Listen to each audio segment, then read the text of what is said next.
Hey everyone, welcome to Magic the Gathering for Advanced Players. I'm Matt Sperling, back here in the lab. Throat a little bit on the fritz here. I got a cough drop going. Turns out after the Pro Tour, I tried to go out and party with these Danish Magic players, and fair to say I just couldn't keep up. So a week later, my voice and my body in general still recovering. However, today we're going to talk about an important topic. It's on everyone's mind, unless you're living under a rock. How did power creep become the Magic the Gathering story of 2019? There were lots of exciting things going on. There still are. Organized play changes, all kinds of stuff. How did this story become overpowered cards, bannings, what's potentially going to be banned, what needs to be banned in new formats, old formats, standard? How did this become the story? So I want to start with an analogy. This will make sense in a moment. Which is more dangerous? A balcony that received no inspection or one that was subjected to an ineffective inspection? Well, intuitively, you might say, well, some inspection is better than none or something like that. But actually, an ineffective inspection makes for a much more dangerous balcony because you're more likely to put a table and chairs out there. You're more likely to load it up with weight, risks you're going to take on there. You're going to let 6 people go out there instead of 2. That sort of thing, because you're not necessarily, the folks own the house, they don't necessarily know that the inspection wasn't effective. At least if there was no inspector, they might start from kind of a principle of safety or caution, avoid that kind of risk taking or piling on top. So obviously, this analogy is kind of one for what I think is one of the main drivers of how power creep became the story in 2019. And one of those drivers is the play design team. So the play design team was formed somewhere around mid 2017. So they're not. So their impact on design they probably got into full swing in 2018. And now in 2019, they're a big part of the ecosystem, and I think they're having an influence. And so I'm describing them here, fairly or unfairly, as ineffective building inspectors. I think it'd be hard to look at the finished product here that they're delivering in 2019 and not admit or conclude that there's some ineffectiveness going on. So I don't think it's harsh, it's direct. I don't think it's unfair.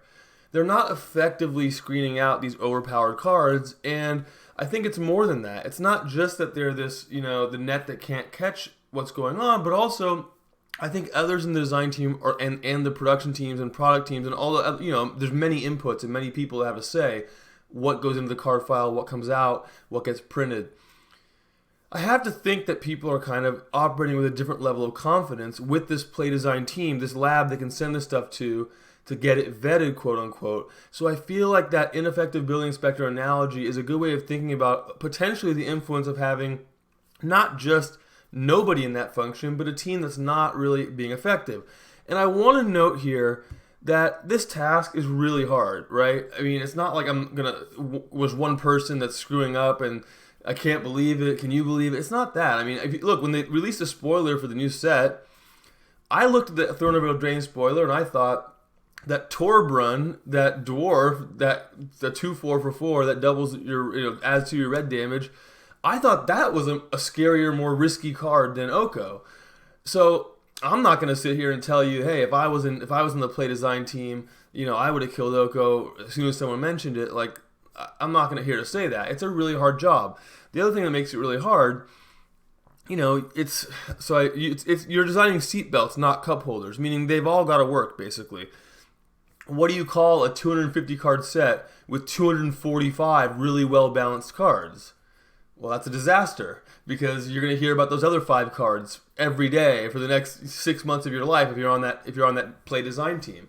So that makes it a really hard job. I mean, it's hard to get it right, and the stakes are skewed, and there's all the tail risk is all anyone cares about. I mean, all this stuff makes it really tough. So I'm not picking on anybody.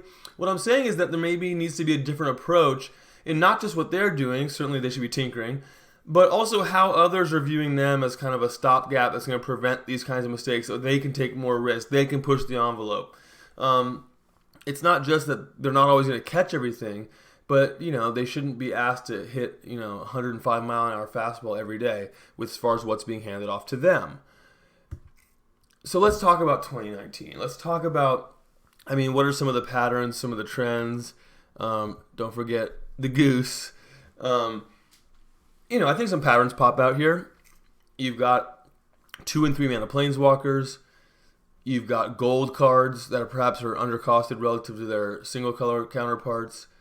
You have extremely, well, not even consistent themselves, but you have cards that add a lot of consistency. The Astrolabe, the Once Upon a Time, at very low investment.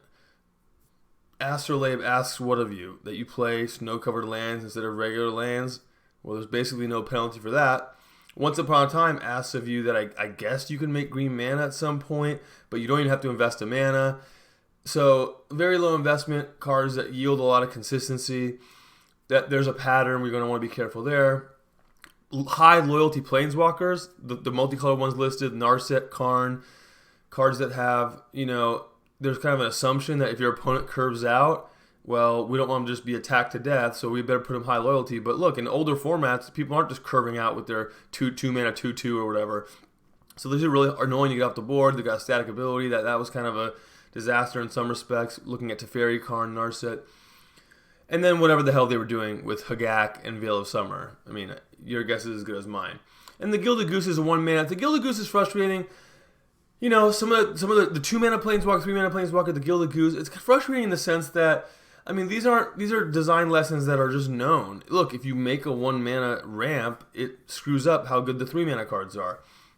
If you have your 1 mana ramp make any color, it even pushes the envelope even further as to what's going to happen on turn 2. So, this is what happened in 2019. This is what I'm talking about, how, this kind of power creep or power mistakes, whatever you want, imbalance, broken card. I mean, this is the story of 2019. This is what we're talking about. Where do we go from here? I want to offer just a couple tips. This is not, I don't have the answer. This is, again, hard problem. It's going to take teams shifting their approach and tinkering with different stuff. First, I think they ought to just go back to a safety-first design. There's clearly just a pushing of the envelope here. Again, we don't want to assume play design is going to be able to knock off, going to catch 10 out of 10 dangerous designs. But just basic safety-first principles. Planeswalkers are really dangerous if they cost 2 or 3 mana. If you play a 2 or 3 mana Planeswalker, it does something in turn you play it. It shouldn't have a bunch of loyalty left over because it's okay if it gets killed. You only invested 2 or 3 mana and you got something out. So if I play Ren and 6 for 2 mana and I get a land back, I mean, or should that maybe a Lightning Bolt should be able to take that card out in a format like Modern or Legacy. So that's think about how if we're designing Planeswalkers from a safety first perspective, gold cards shouldn't get a big discount. In today's Magic, the mana bases are designed, the lands are designed in a way so that players have access to what they need.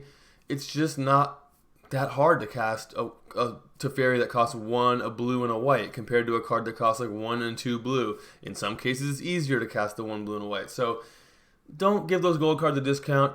Get rid of that to the extent that that's part of a design frame. Look, I think they need to be costed.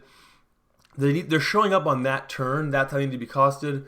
The fact that you're making someone put an extra color in the deck, fine, but maybe that means you can do something different. Like maybe it can destroy enchantment if it's white, in addition to being blue.